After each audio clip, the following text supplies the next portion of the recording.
Students कुछ query हो तो बताइए, कुछ पूछना हो, किसी के पास क्वेश्चंस हो, या हम आगे सिलेबस थोड़ा सा स्टार्ट करें, क्योंकि नेक्स्ट टॉपिक जो हम स्टार्ट करने जा रहे हैं वो यूनिट 3 का ही पार्ट है, internet of things.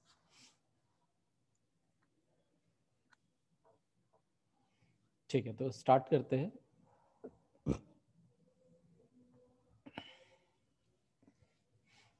Internet of things का जो अगर थोड़ा सा हम लोग मीनिंग समझना चाहें कि ये इंटरनेट ऑफ थिंग्स है क्या, क्यों इसको हम यूज़ कर रहे हैं,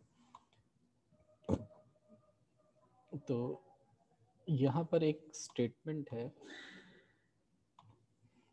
any time, any place and anything in connectivity. तो अगर हम इंटरनेट ऑफ थिंग्स की बात कर रहे हैं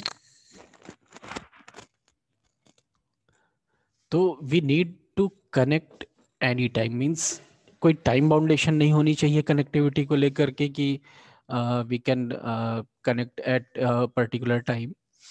तो there must be no boundation for timing, no boundation for any place, कि जो कनेक्टिविटी है वो कनेक्टिविटी किसी भी प्लेस पे हो हम, each and every place will be connected and anything, मतलब कुछ भी जिस भी चीज़ की हम बात करें वो चीज़ कनेक्टेड होनी चाहिए. इन टर्म्स ऑफ कनेक्टिविटी हम ये तीनों चीज़ों की बात कर रहे हैं.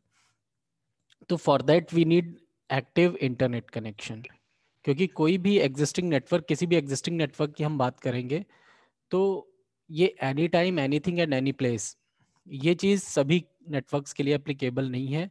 सिर्फ एक इंटरनेट कनेक्टिविटी ऐसी चीज़ है जिसमें ये तीनों ही वर्ड्स आपके फुलफिल हो जाएंगे. तो इट मीन्स कि we need to connect each and everything through internet. तो ये बेसिक है आईओटी का, कि हमें जो भी चीज़ें हैं, लाइक जैसे हम ऑटोमेशन की बात करते हैं, अब हम यहाँ पर थोड़ा सा ऐसा करते हैं, एप्लीकेशंस देखते हैं इसके कि एप्लीकेशंस क्या क्या है, उससे हमें समझ में आएगा कि हम क्या करना क्या चाह रहे हैं आईओटी में. ये देखिए, ये जो एप्लीकेशंस है, मॉडर्न एप्लीकेशंस, तो हम जो कनेक्टिविटी करना चाह रहे हैं in terms of smart grids, smart cities, smart homes, health cares में अर्थक्वेक डिटेक्शंस हो गए, रेडिएशन डिटेक्शन या हैजार्डस गैस डिटेक्शन की बात करें, या स्मार्टफोन डिटेक्शन की बात करें, या वाटर फ्लो मॉनिटरिंग की बात करें, किसी भी चीज़ की अगर हम मॉनिटरिंग करना चाह रहे हैं या किसी भी चीज़ को ऑटोमेट करना चाह रहे हैं, ऑटोमेशन करना चाह रहे हैं, तो हम आईओटी के थ्रू ईजिली ऑटोमेट कर सकते हैं एंड सभी चीज़ों को इंटरनेट के थ्रू कंट्रोल कर सकते हैं, कनेक्ट कर सकते हैं.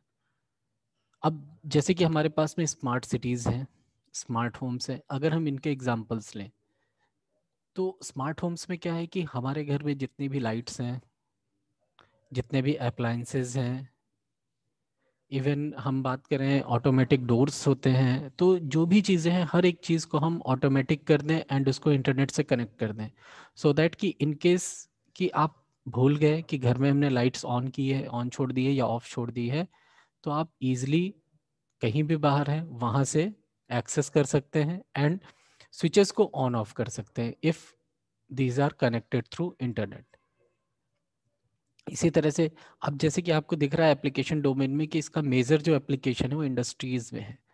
तो इंडस्ट्रीज में सबसे ज़्यादा ऑटोमेशन होता है कि किसी भी प्रोसेस को हम ऑटोमेट कर देते हैं सो दैट कि सारी चीज़ें स्मूथली रन करती रहें, किसी भी मैनुअल एरर की वजह से कहीं पर भी कोई प्रॉब्लम ना हो. तो अब अगर हम ऑटोमेशन कर रहे हैं तो वी नीड मॉनिटरिंग ऑल्सो, कि हम अगर मॉनिटरिंग करना चाहें तो हम मॉनिटरिंग भी कैसे करें. तो if internet connectivity is available then the monitoring is possible from anywhere, किसी भी प्लेस से हम मॉनिटरिंग कर सकते हैं. इवन कि आप ऑफिस में नहीं अवेलेबल हैं उसके बावजूद भी आप अपनी जो भी मैन्युफैक्चरिंग यूनिट है उसको मॉनिटर कर सकते हैं अपने घर से भी. आप लेट हो गए ऑफिस जाने में बट आप घर से मॉनिटरिंग कर सकते हैं कि काम हो रहा है नहीं हो रहा है. अब इसी आईओटी का हम और भी जैसे कि देखिए गैस डिटेक्शन या अर्थक्वेक डिटेक्शन की बात कर रहे हैं, तो बहुत सारी प्लेसेस ऐसी होती हैं जहाँ पर कि हम सेंसर्स को प्लेस करते हैं बट ये है कि वहाँ पर पर्टिकुलर डेडिकेटेड पर्सन्स वहाँ पर अवेलेबल नहीं हो सकते हैं. लाइक कि हम फॉरेस्ट की बात करें तो इतने लार्ज फॉरेस्ट हैं कि अगर कहीं हमें फॉरेस्ट का कुछ डेटा कलेक्ट करना है, लाइक वहाँ पर अर्थक्वेक का डिटेक्शन करना है, या कोई रिसर्चर अपनी रिसर्च कर रहा है कि वहाँ का टेम्परेचर किस तरह से वेरी कर रहा है, किस तरह से वहाँ क्या प्रेशर होता है, क्या इन्वायरमेंट है, इन्वायरमेंटल स्टडी हो रही है, या किसी भी अदर टाइप की स्टडी की बात करें, तो इट इज़ नॉट कंपल्सरी कि कोई पर्टिकुलर पर्सन वहाँ पर्सनली प्रेजेंट हो एंड डेटा को रिकॉर्ड करें. आप सेंसर्स वहाँ प्लेस कर दीजिए and the thing we require is internet connectivity, कि वी कैन कनेक्ट दो सेंसर्स थ्रू इंटरनेट. तो means connectivity should be available at each and every place. और उसके बाद में फिर एक बार हमारे पास कनेक्टिविटी हो गई तो हम डेटा को कहीं से भी एक्सेस कर सकते हैं। अब ऐसे ही जैसे रेडिएशन डिटेक्शन की बात करें तो किसी भी रिमोट एरिया में, इवन माउंटेन्स में भी जैसे है, अगर हमें किसी भी डेटा को कलेक्शन करना है तो माउंटेन्स में भी हम डेटा को कलेक्ट कर सकते हैं। तो हमें ये ज़रूरत नहीं कि हमें पर्सनली वहाँ जाने की ज़रूरत है। वन टाइम प्लेसमेंट हम सेंसर्स का करेंगे and we can collect data easily through internet from any place at any time and from anywhere. तो यही बेसिक कॉन्सेप्ट है इसका। अब जैसे हम IoT इनेबलर्स की बात करें तो यहाँ पर क्या क्या चीज़ें हैं जो इस IoT को इनेबल कर सकती हैं। तो सबसे पहली बात कि जैसे अगर हमें इंटरनेट कनेक्टिविटी की रिक्वायरमेंट है तो हम इंटरनेट कनेक्टिविटी तो कर देंगे, बट अगर हमें लार्ज एरिया कवर अप करना है तो we need wireless communication, and for wireless communication we need radio waves for communication. जैसे मोबाइल्स होता है, मोबाइल्स वायरलेस कम्युनिकेशन डिवाइस है एंड मोबाइल के थ्रू हम वायरलेसली डेटा ट्रांसमिट और रिसीव करते हैं, चाहे वॉइस डेटा हो या अदर डेटा हो, इंटरनेट डेटा हो, डेटा पैकेट्स हो। तो this communication is done through radio waves. Similarly next जो हमें चीज़ की रिक्वायरमेंट है दैट इज सेंसर्स, क्योंकि all the data that can be recorded is through sensors only. किसी भी तरह का डेटा हो, लाइक कहीं का आपको टेम्परेचर लेना है या कहीं पर कुछ अदर डेटा कलेक्ट करना है, तो आपको किसी ना किसी टाइप के सेंसर्स की या मोशन डिटेक्टर्स की ज़रूरत पड़ेगी। तो हमें सेंसर्स की रिक्वायरमेंट है। Next nano technology. Nano technology की रिक्वायरमेंट क्यों है? क्योंकि अगर हम कहीं पर भी कोई भी स्मॉल इंफ्रास्ट्रक्चर डेवलप करना चाह रहे हैं सो दैट कि वी कैन कलेक्ट डेटा, तो we need nano technology, because जो डिवाइसेस होंगी, डिवाइसेस का इंस्टॉलेशन थोड़ा सा इजी हो जाता है एंड समटाइम समवेयर हमें ऐसे डिवाइसेस की ज़रूरत पड़ती है जो कि लेस स्पेस का यूटिलाइजेशन कर रहे हो, सो दैट कि हम इन केस की लाइक जैसे फॉरेस्ट में हम अपने सेंसर्स को प्लेस कर रहे हैं तो जो स्पेस की रिक्वायरमेंट हो वो बहुत स्मॉल हो, सो दैट कि हम उसे ईजिली हाइड कर पाएँ कि वो सभी के मतलब ये कह सकते हैं कि जैसे वहाँ के इन्वायरमेंट के बारे में तो हमें पता है कि कभी भी कैसा भी इन्वायरमेंट हो सकता है, तो उसकी सेफ्टी भी हम इंश्योर कर सकते हैं if device dimension is less.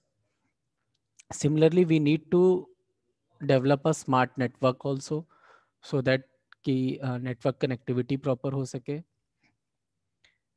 And जब भी हम डिवाइसेस की बात कर रहे हैं, जैसे सेंसर्स की बात कर रहे हैं, तो कोई भी डिवाइस होगी, हर एक डिवाइस को पावर सोर्स की रिक्वायरमेंट होती है।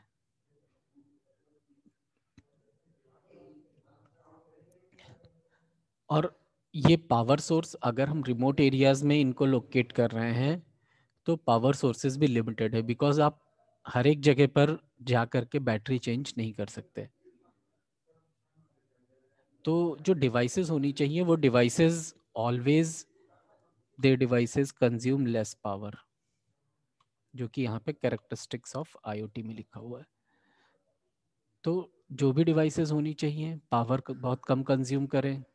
इसके बाद IoT के साथ एक और चीज़ है मैसिवली स्केलेबल। जैसे कि हम बता रहे हैं आपको कि we need to cover large area या होल वर्ल्ड, तो एनीथिंग एनी प्लेस का मतलब यही है कि मैसिवली स्केलेबल होना चाहिए एंड फुल एफिशिएंसी होना चाहिए। एंड अगर हम एनीथिंग कनेक्टिविटी की बात कर रहे हैं कि हम सभी चीज़ों को इंटरकनेक्ट कर रहे हैं, तो हम IP बेस्ड एड्रेसिंग को नहीं यूज़ कर सकते हैं। बिकॉज IP बेस्ड एड्रेसिंग क्या है, ये एक लिमिटेड एड्रेसिंग टेक्निक है। जिसके पास IP एड्रेस है only he can be connected. तो IP एड्रेस वाला जो सिस्टम है वो भी नहीं होना चाहिए, सो दैट कि हम ईच एंड एवरीथिंग को इंटरकनेक्ट कर सके।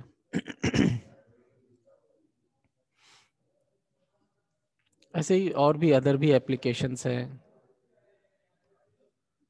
कि डिवाइसेस की इंटरकनेक्टिविटी किस तरह की होनी चाहिए। एंड फिर आ जाते हैं इसके अदर कंपोनेंट्स पर, जैसे कि first sir mesh component topology किसे कहते हैं? एक्चुअली जो इंटरकनेक्शन होता है उसमें बहुत सारी टोपोलॉजीज होती हैं। तो इसमें मैश टोपोलॉजी है, स्टार टोपोलॉजी है, और जब आप नेटवर्किंग पढ़ेंगे, आप आईटी में हैं तो पढ़ेंगे ज़रूर, तो आप टोपोलॉजीज़ के बारे में डिटेल में स्टडी करेंगे। एंड उसमें डिपेंडिंग अपॉन कि किस तरह का स्ट्रक्चर है नेटवर्क का, लाइक कि क्या होता है कि ऑलवेज जो है, किसी भी आप चाहे कंप्यूटर लैब की बात करें या किसी भी सिस्टम की बात करें, तो जो इंटरनेट कनेक्शन होता है या नेटवर्किंग जो होती है, सिस्टम्स को जोड़ना, उनको जोड़ने के लिए हम जैसे एक सर्वर यूज़ करते हैं and different different other computers use करते हैं जो इसके साथ इंटरकनेक्टेड होते हैं इस तरह से। तो depending upon interconnection different different topologies यहाँ पर डिज़ाइन की गई। जैसे इस तरह का कनेक्शन है तो इसे स्टार टोपोलॉजी कहते हैं। ऐसे ही अगर हम सिंगल बस एक ले लें और इससे इंटरकनेक्शन कर दें, तो ये हमारी बस टोपोलॉजी हो गई। इस तरह से एक सिंगल बस है एंड उससे फिर डिफरेंट डिफरेंट सिस्टम्स इस तरह से कनेक्टेड हैं। ऐसे ही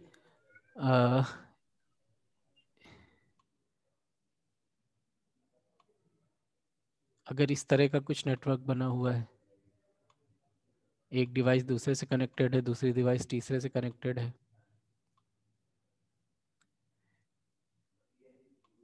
या कनेक्शन कुछ इस तरह से है रिंग के फॉर्म में,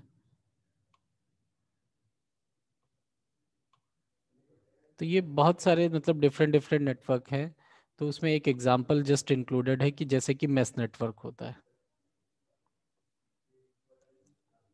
तो वो नेटवर्क टोपोलॉजीज में आप लोग डिटेल में स्टडी करेंगे। अब बात करते हैं माइक्रो प्रोसेसर की। माइक्रो प्रोसेसर क्या है, जो फर्स्ट लाइन है, यहीं से सब चीज़ें क्लियर हो जाएंगी कि micro processor is the brain of computer. किसी भी कंप्यूटर सिस्टम का जो ब्रेन होता है वो माइक्रो प्रोसेसर होता है। ब्रेन का काम क्या है? ब्रेन का काम है कि ये कमांड देता है कि क्या काम होना है। इसके साथ डिफरेंट सेवरल पार्ट्स कनेक्टेड हैं, जैसे ह्यूमन बॉडी हो गई, ब्रेन है, ब्रेन कमांड दे रहा है, एंड उसके बाद में आपके चाहे हैंड्स हो, लेग्स हो, तो बॉडी का each and every part will execute as per instruction given by the brain. And same thing is for micro processor also, कि माइक्रो प्रोसेसर जो कमांड्स देगा वही कमांड्स एग्जीक्यूट होंगी। तो माइक्रो प्रोसेसर में हम क्या करते हैं कि हम प्रोग्रामिंग करते हैं, और इसमें एक प्रोग्राम या जो भी हमें काम कराना है उस तरह के हम इसमें प्रोग्राम्स फीड कर देते हैं। आफ्टर दैट फिर माइक्रो प्रोसेसर उन्हीं प्रोग्राम्स के अकॉर्डिंग वर्क करता है। लाइक कि अगर हम जैसे कि इसमें एडिशन का एक प्रोग्राम डाल दें, तो this micro processor will give you the output sum of the inputs. तो इन दैट केस क्या होगा, आपके पास इनपुट डिवाइसेस हैं एंड इनपुट डिवाइसेस से आपको इनपुट्स मिल जाएंगे। माइक्रो प्रोसेसर में एक एएलयू होता है, अर्थमेटिक एंड लॉजिकल यूनिट, और इसका वर्क क्या है कि it will operate the arithmetic operations and logical operations. Control unit is used to control the devices like input devices, output devices, memory unit। तो किस टाइम पर कौन सी डिवाइस एक्टिवेट होगी और कहाँ से डेटा को इनपुट करना है, कहाँ पर डेटा को आउटपुट देना है, ये सारी चीज़ें डिसाइड करने का काम है कंट्रोल यूनिट का। Then next, register array. Register array क्या है कि कोई भी डेटा आ रहा है तो that data will be saved in register arrays. यहाँ पर डिफरेंट डिफरेंट रजिस्टर्स होंगे, एक रजिस्टर नहीं होगा, रजिस्टर्स का एरे होगा। तो जो भी डेटा आएगा जिस पर कि एएलयू को परफॉर्म करना है, लाइक एडिशन की बात करें तो दो डेटाज होने चाहिए, तो दो डेटाज आपके दो मेमोरी लोकेशंस में या दो रजिस्टर एरेज में सेव होंगे। एडिशन परफॉर्म करने के बाद में जो रिजल्ट आएगा that will be saved in the third register. And जो ये इनपुट डेटा आ रहा है, this input data can be from this input device और from the memory.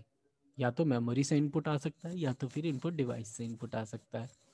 It depends upon कि माइक्रो प्रोसेसर को किस तरह का प्रोग्राम दिया गया है कि उसे मेमोरी डेटा को ऐड करना है या इनपुट डेटा को ऐड करना है, या एक इनपुट एक मेमोरी को ऐड करना है। सिमिलरली जैसे ही आउटपुट आया तो इस आउटपुट डेटा को आउटपुट डिवाइस पर भेजना है या नहीं भेजना है, it will depend upon program कि उसको आपको मेमोरी में ही कहीं पर सेव करना है या फिर उसको आउटपुट डिवाइस पर भेजना है। तो all these things will be dependent upon program, जो भी प्रोग्राम माइक्रो प्रोसेसर को किया गया होगा एंड इसकी जो एग्जीक्यूशन होगी वो डिपेंड करेगी कंट्रोल यूनिट पे। फर्स्ट माइक्रोप्रोसेसर 1970s में हुआ था and it was numbered as 4004, क्योंकि माइक्रोप्रोसेसर की इसी तरह की नंबरिंग होती है। सिमिलरली जो सबसे ज़्यादा स्टडी किए जाने वाले माइक्रोप्रोसेसर्स हैं वो माइक्रोप्रोसेसर है 8085 एंड 8086, ये सबसे ज़्यादा स्टडी किए जाते हैं। ये आपका 8 बिट का माइक्रो प्रोसेसर है, ये आपका 16 बिट का माइक्रो प्रोसेसर है। ये जो 8 बिट एंड 16 बिट डिसाइड होती है, ये डिपेंड करती है कि डेटा बस कितने बिट की है। जितने बिट की डेटा बस है उतने बिट का माइक्रो प्रोसेसर है। अब डेटा बस क्या होती है वो हम अभी आगे देख लेंगे।